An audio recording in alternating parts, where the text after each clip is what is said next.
We may have just seen one of the most eventful and chaotic AEW shows of 2024, and there was also a huge announcement, but with that announcement came a very questionable decision, and we'll talk about all that and more in today's AEW Dynamite review, so like the video and let's get straight into it. The show opens with Swerve Strickland and Prince Nana coming out to cut a promo. He discusses Ospreay and his match with him at Forbidden Door, but quickly changes the subject by saying he respects Ospreay because he's a fighting champion, unlike the EVPs who haven't defended their titles at all since winning them. And this of course leads to the Elite coming out. Okada on the mic says, "Whose house? It's my house, bitch." And Nicholas Jackson gets on the mic and he says that because wrestlers in the back still doubt the EVPs despite all their victories, they challenge AEW's best in a blood and guts match. So pretty crazy and major announcement there, and quite out of nowhere with this segment, but I'm all for it, of course I am. The Elite look to attack Swerve, but out comes the Acclaimed and Daddy Ass to even the odds. Surely Blood and Guts isn't gonna be the Elite versus Swerve, the Acclaimed, and Daddy Ass, right? Surely it can't be that. Daniels comes out though and tells them to pack it in, and that Jack Perry's match with Dustin Rhodes begins right now. We'll discuss the potential candidates for the Blood and Guts match later on. Jack and Dustin Rhodes had a nice match here. It's always nice to see Dustin Rhodes on Dynamite. We don't see him as much on this show as we used to back in 2019-2020 era. And like I said, these guys worked well, had an alright TV match. Dustin Rhodes gigs in this match about 3 minutes in for some reason, and unsurprisingly Jack Perry gets the win, and he's now in the TNT title ladder match at Forbidden Door, and maybe a favourite to win that match. Roosh is out next, and he comes out to face some random jobber that I didn't even catch his name. Roosh of course destroys him in just over a minute, and Roosh gets on the mic and calls the jobber a typical American and looks to do more damage, but out comes MJF and the two begin brawling and brawling and brawling and brawling, and they brawl all the way to the back, and this goes on for ages. They break tables, they're hitting their heads into walls, and it takes every backstage agent and jobber to break this up. It was a long brawl, it was an awesome brawl, and getting MJF off the mic this week was a nice change of pace, and Roosh and MJF are facing off next week on Dynamite to open the show. I'm surprised it's not at Forbidden Door, so I'm interested to see what MJF does do at Forbidden Door. Anyway, next up is a trios match as it's Roderick Strong, Kyle Fletcher, and Konosuke Takeshita against Kyle O'Reilly, Orange Cassidy, and Mark Briscoe. Right before this, there was an interview with the baby faces where Mark Briscoe cut the promo of his life, just a brilliant promo, and got the crowd super rallied up for this match, and this was a fun trios match. Every guy put a shift in, crowd were hot for it. There was the usual Trent and Orange Cassidy antics with Trent and Callis at ringside.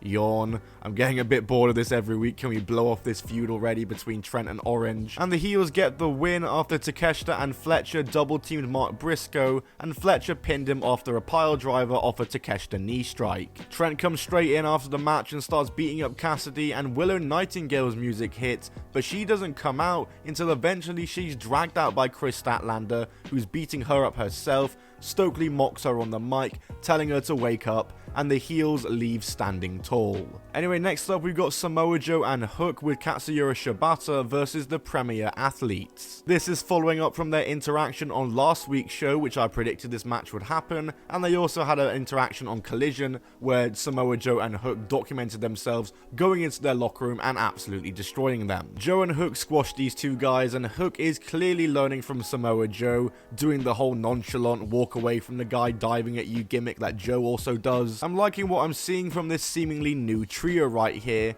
Just anything to get away from Jericho. Mercedes Moné versus Zeuxis is up next for the TBS title. Zeuxis, I don't know if I'm pronouncing right either, is from CMLL and is the partner of Stephanie Vaquer, who is of course Mercedes' opponent at Forbidden Door, and I really loved this match between the two. It was a lot more back and forth than I thought it was, with Mercedes taking a brunt of the offense in this match and Zeuxis really getting a lot of offense in. I'm so sorry about this, definitely wrong pronunciation. At the tail end of the match, she hit an awesome double underhook lungbuster, which is a move I'd never seen before, and Mercedes kicked out of that, and then soon after hits a Monet Maker after dodging a moonsault to score the win. I love this match, a good title defense here. Mercedes and Stephanie Vaquer should be a very good match at Forbidden Door. We then get a video package about Mina Shiraishi Shirakawa before we go to an interview with her opponent at Forbidden Door. That is of course Women's Champion Timeless Toni Storm, along with Mariah May and Luther, and it's announced that there'll be a contract signing next week for that match at Forbidden Door, so that show will be interesting as Mariah May insists she's on the same page with everyone, and she even offers to help host the contract signing. And next up is TV time with the Learning Tree. Oh god. And this week, we have special guest Private Party. I have no idea why they did another one of these segments just 2 or 3 weeks after the last one. Like, surely, if you want to do it again, which you shouldn't, just leave at least a couple of months. Why 2-3 weeks is just way too short. It's dreadful again. It's the same dreadful back and forth and bad comedy from Jericho, before Jericho starts demonstrating to Private Party how to dive from the top rope, to which they then knock him down and they clear the ring of the Learning Tree and they come out on top in this segment. Thank God Private Party aren't joining the group. Thank the Lord. Awful segment still, but thank God Private Party came out of it unscathed. For now. We get a hype package where Moxley vs Naito is announced for Forbidden Door, and then Daniel Garcia is out as he's got a match with Nick Comoroto, who doesn't even get an entrance, and it's his first Dynamite singles match in nearly 3 years,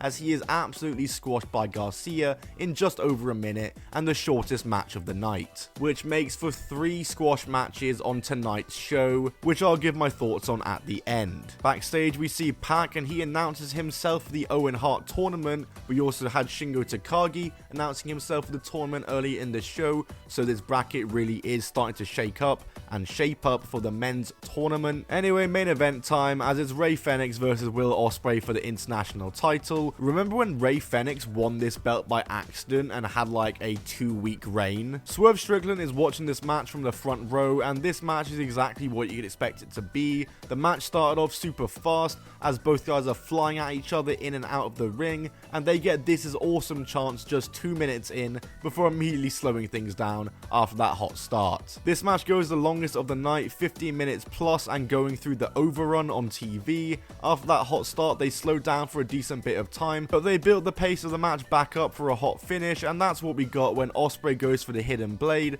just for Phoenix to counter it into a pinfall, which Ospreay kicks out of and immediately hits him with the hidden blade, then stares right at Swerve in the front row before hitting the Swerve stomp from the top rope, another hidden blade, and then getting the win. A great main event, the crowd loved it too, and a big message sent to Swerve Strickland in the front row. Swerve gets into the ring and him and Ospreay exchange words. Swerve loses grip of his title, which Ospreay picks up, and he stands and stares at both belts in his hands, to which Swerve snatches back his title and said, "You're lucky we're friends, because if anyone else did that, I'd put them in their grave." And the show closes like that. I'm going to give the show an 8 out of 10 this week. All the matches were solid bar the squash matches, which is my only issue with this show. There was just too many. 1 is fine, 2 is cutting it just a bit, but 3 on one show is just too much. Like, stretch these out across Collision and Rampage as well. Lots of stories being advanced too for Forbidden Door, and the big announcement with Blood and Guts of course took place, but I really hope the AEW lineup for Blood and Guts is good, because right now it looks like it's Swerve,